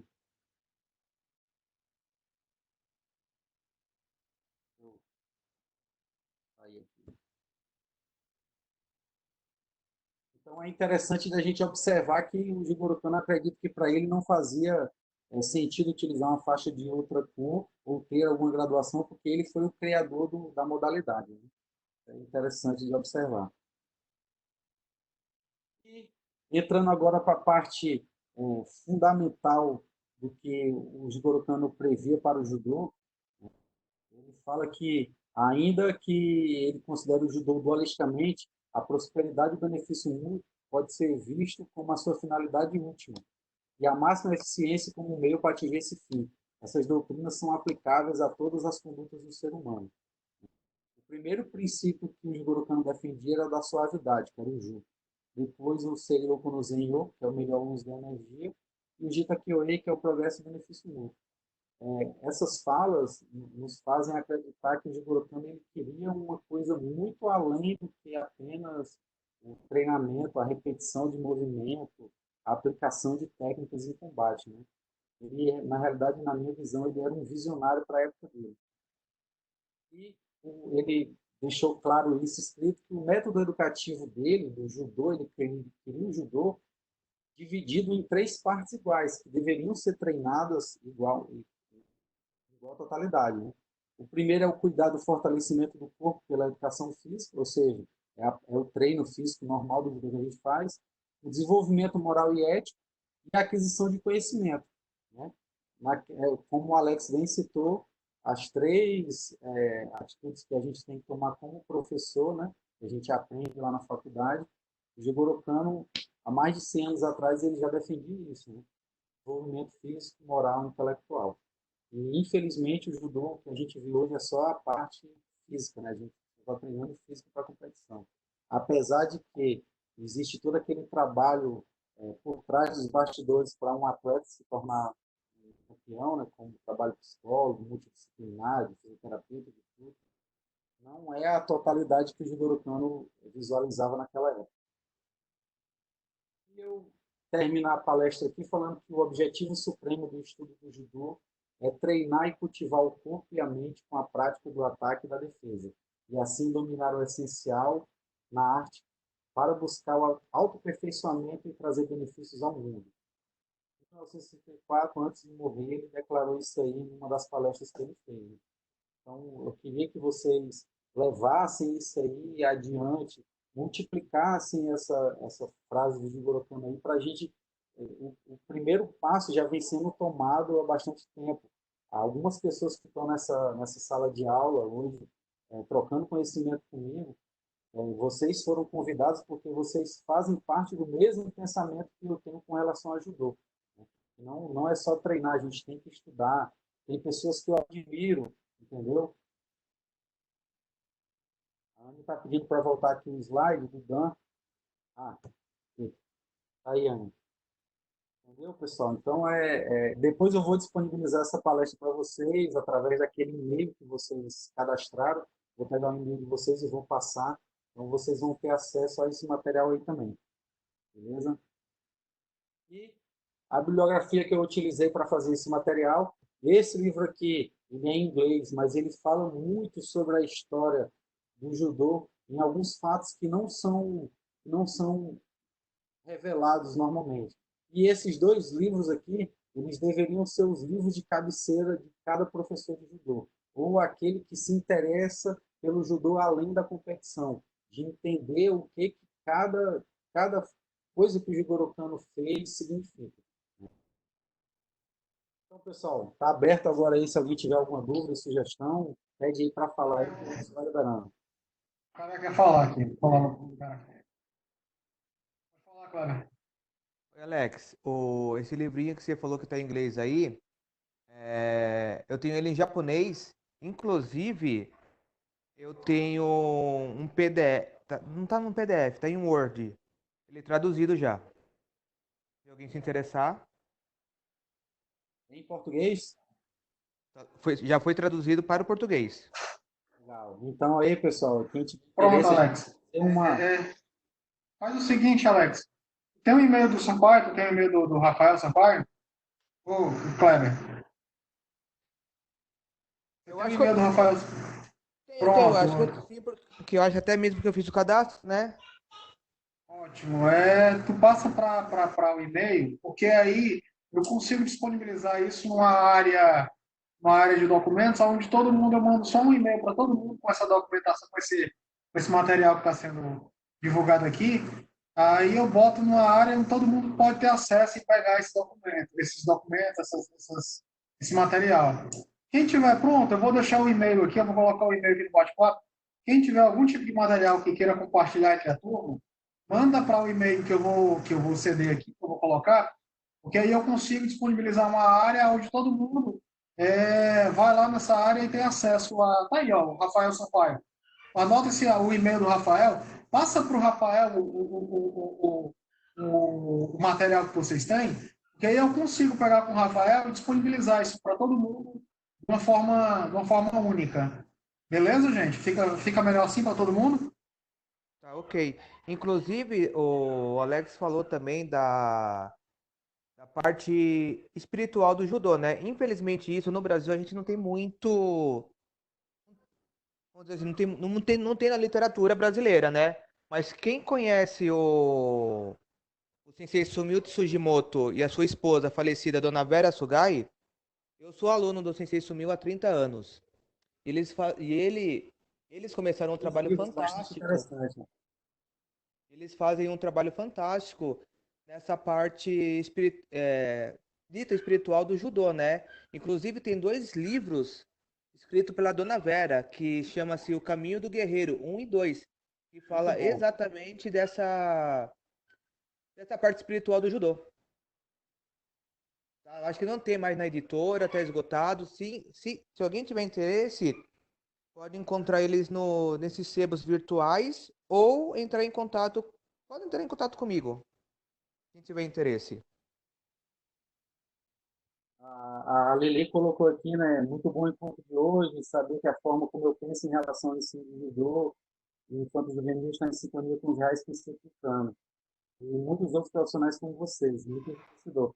Eu que agradeço a cada um que está participando aqui, o Nixon, o Sérgio Sensei, o Vieira Sensei, Ricardo, a Rafaela, Márcio Sensei, Lili, Johnny Sensei, Janser, eu não sei se é Sensei também, a Iris Sensei, Giovanni, Diogo Sensei, Kleber Sensei, Anne Sensei, Alex Sensei, Edvaldo Sensei, Carol Sensei, Amadeu, acho que é Sensei também, Amadeu Zaranza, e o Lúcio por ter colocado essa oportunidade da gente poder debater sobre o judô, né?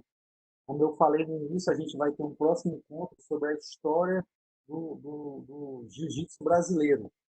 Como ele surgiu, o jiu-jitsu lá no Japão, a minha visão através das minhas pesquisas sobre o que aconteceu, até ele chegar até aqui e se tornar jiu-jitsu brasileiro, desde a passagem pelo judô. É uma história bastante interessante, esclarecedora, e é mais do mesmo. Até falo, o Vieira Sensei já me convidou para apresentar essa palestra. Tem alguns vídeos, é interessante para a gente do judô também aprender sobre um pouco dessa história, porque faz parte da nossa história também.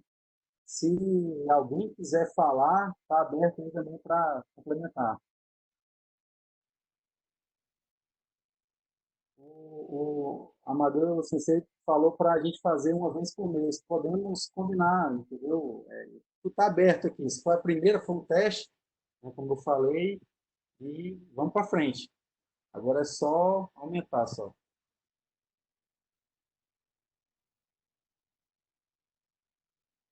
Show de bola, gente. Agradeço aqui a participação de todos. De qualquer forma, a gente vai estar entrando, vou passar todos os e-mails para o Rafael, tudo direitinho. O Rafael tem acesso a todos esses e-mails, ele vai estar passando aí o e-mail para, além de agradecer, para receber o material de vocês, para a gente poder disponibilizar o material de hoje e também já marcar as próximas apresentações, as próximas palestras, reuniões, encontros, sejam como a gente quiser denominar esse tipo de reunião que a gente está fazendo hoje. Muito obrigado a todos. Aí, Rafael, muito obrigado mais uma vez por ter aceitado esse pequeno desafio para você de testar uma nova plataforma, mas de certa forma também é enriquecedor para a gente que tá te escutando, que a gente sabe o tanto que você estuda, o tanto que você lê sobre o assunto. Eu que agradeço, eu espero que eu tenha conseguido atingir a expectativa de vocês, né? Foi meio que de última hora, a gente estava conversando semana passada sobre isso, mas eu me esforcei para poder trazer o melhor, né, para todos que tiraram esse tempo para poder aprender um pouquinho mais com a gente, né? Muito obrigado mesmo, estou bastante feliz com isso. Alguém tem mais alguma pergunta, alguma indagação a fazer ao Rafael, gente? Se alguém quiser fazer alguma pergunta que não seja o tema da palestra, mas fale sobre o judô, principalmente a parte histórica, o Alex levantou a mão aí, pode falar também. O que eu acho interessante é a gente sempre realmente entender o judô como um todo, né? Tentar se especializar como um todo. Uma das preocupações que a gente teve quando viajou foi procurar ouvir mais do que falar, né? E uma das coisas que eu ouvi é que as nomenclaturas usadas no Japão, de certa forma, teve um telefone sem fio muito grande até chegar aqui no Ocidente, no Brasil e no Ceará, principalmente, né?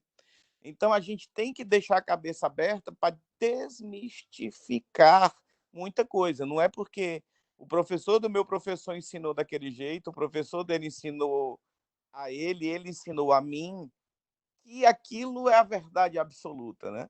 Ali é a verdade dele, que pode diferir um pouquinho do teor inicial daquilo, né? Então, desde a nomenclatura Ichi, Sanchi, Gorokshi, Hachiku, Ju, lá eles falam diferente. Não é só por sotaque, é porque realmente é diferente, né?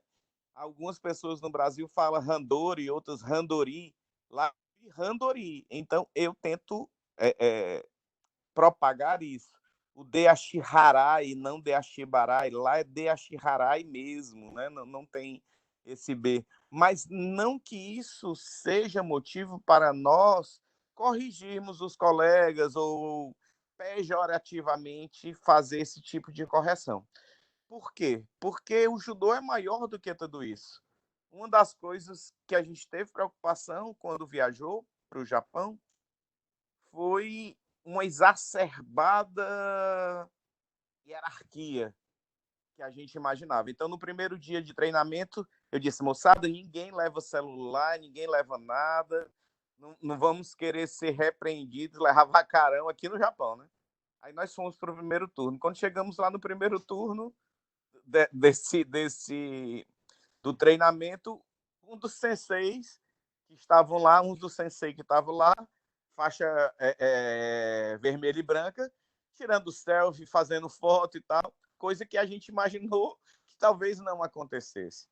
Em contrapartida, também muita gente, os japoneses são muito rígidos, muito tal, chegam até a ser grossos em alguns momentos. Não vi. A preocupação que eles tinham de nos ensinar, seja ele o presidente da Kodokan, seja ele outro professor, outro sensei, também Kodansha, era enorme. Eu vi mais preocupação neles em nos ensinar, em que a gente compreendesse, do que outros professores dentro do meu estado, dentro da minha cidade, dentro do meu dojo, do dojo que eu treinava, entendeu? Então, a gente tem que entender que o judô tem que ser como um todo. Tem que ser desde o psicomotor correto, desde a filosofia correta também. Porque muita gente fala do judô, do Jita Kyoei, mas não prega isso, né? Fala só da boca para fora. Então, vamos tentar ganhando dentro do tatame, mas ganhando com honra e não usando subterfúgios. Vamos tentar aprender sem dizer que aquilo que a gente está ensinando seja a verdade absoluta. Então, não existe o Osotogari corretíssimo. Existe o meu Osotogari, o Osotogari do colega, o Osotogari de outras pessoas. Para quê? Para que o Osotogari conceito seja o mesmo. Mas não eu chegar, esse seu Osotogari tá errado. O Osotogari correto é esse aqui. Uma das coisas massa que aconteceram lá, esses cursos era de Technique, né? Summer Technique. Então, o que é que aconteceu? Eles passavam a técnica e depois traziam o campeão universitário daquele ano, que era da Kodokan. Ele via e mostrava o Osotogari dele, uma fase do Sotogari, da forma dele, mas sem dizer que aquilo era a verdade absoluta. Então eu prezo e procuro estender os meus alunos, estender aos colegas que estão junto, aprendendo junto com a gente, é que prezem, é que nós podemos prezar por tudo isso do judô, o judô como um todo. Muito bom, Alex. Essa a intenção que a gente tem, né, para estudar judô. É isso aí mesmo. Você falou tudo.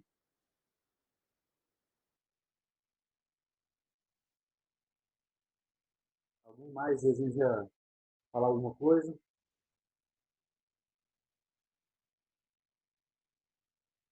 Então, pessoal, vamos encerrar aqui na. Pera aí, tem uma pergunta aqui, né? Diferente do português, o japonês não tem sílabas tônicas. Todas são pronunciadas com a mesma tonicidade. Como as palavras são pronunciadas com a mesma tonicidade, a sílaba que mais se percebe é a última, dando uma pequena impressão de serem tônicas. Na realidade, a última sempre é tônica, o Rafael. Essa é a realidade. Não é domo arigato, domo arigato. Mas aí fica para um professor de japonês. O Sérgio Sensei que pode falar isso, que ele é Nisei, ele pode falar melhor isso aí. Pode explicar melhor isso aí, se ele quiser falar. A Rafaela quer falar.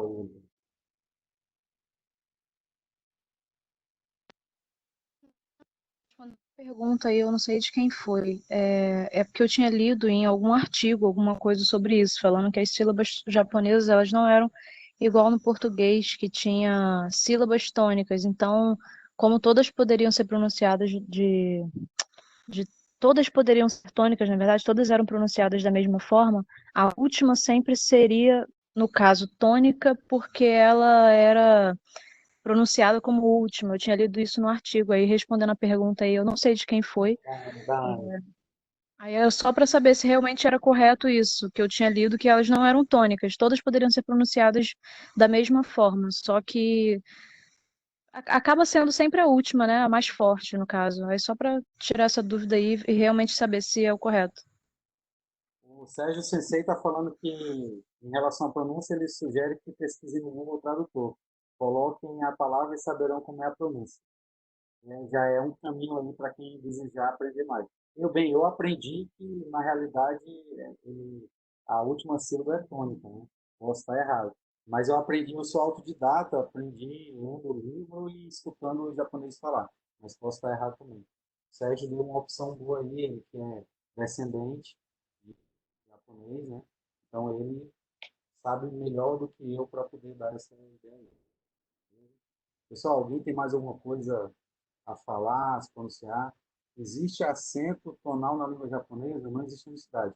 Então, o Lúcio faz um favor, bota o áudio do Sérgio Sensei, que ele vai explicar, eu esqueci o nomezinho desse acento aqui que tem em cima do O, que é para tipo dar uma tonacidade diferente para ele explicar se ele puder, por favor.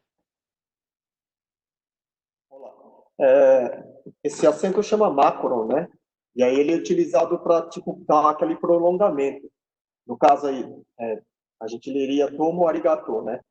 Esse domo tem uma outra forma de escrita, seria D-O-U-M-O, que seria a maneira que se escreveria nas sílabas japonesas.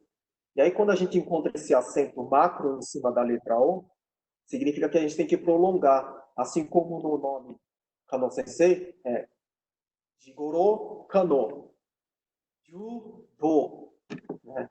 É questão de pronúncia, né? É como o Sensei Alex, né, Sampaio, comentou, a pronúncia muda de local para local.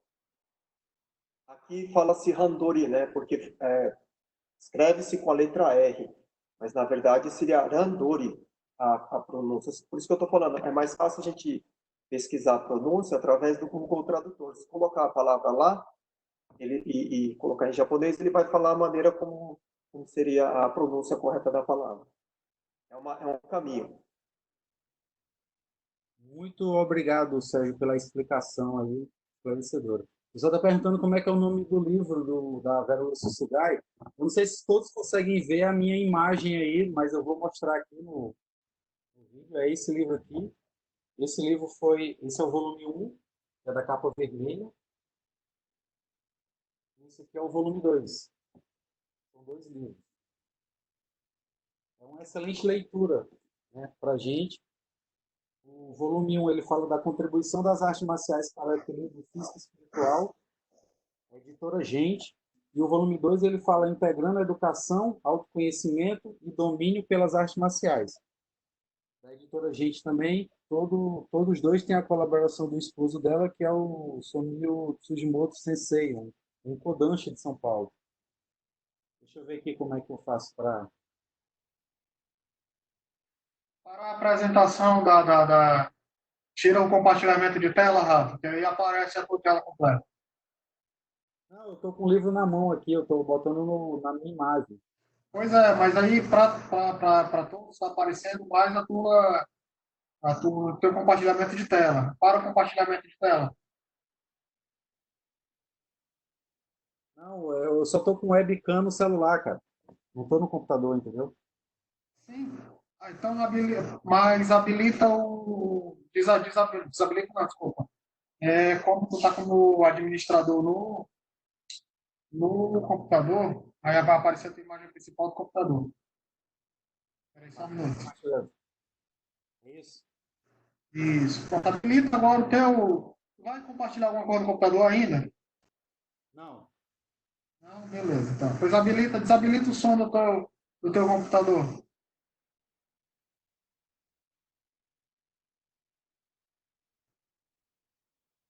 Eu ativei o som da tua webcam.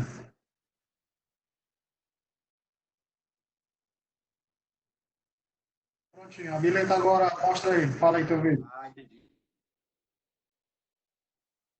Esse é o volume 1, não sei se o pessoal está conseguindo ver.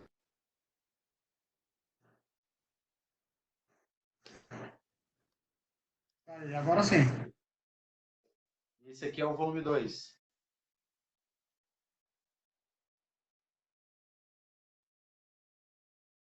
São esses dois livros. Beleza, pessoal? Agradeço aí a participação de todos. Até breve aí na nossa próxima reunião, que vai ser marcada, vocês receberão um e-mail.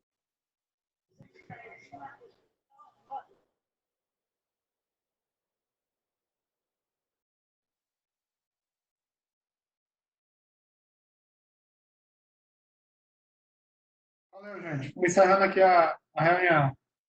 Rafa, depois eu te mando o link com a apresentação direitinho. Tá, beleza, tamo junto. Valeu, falou.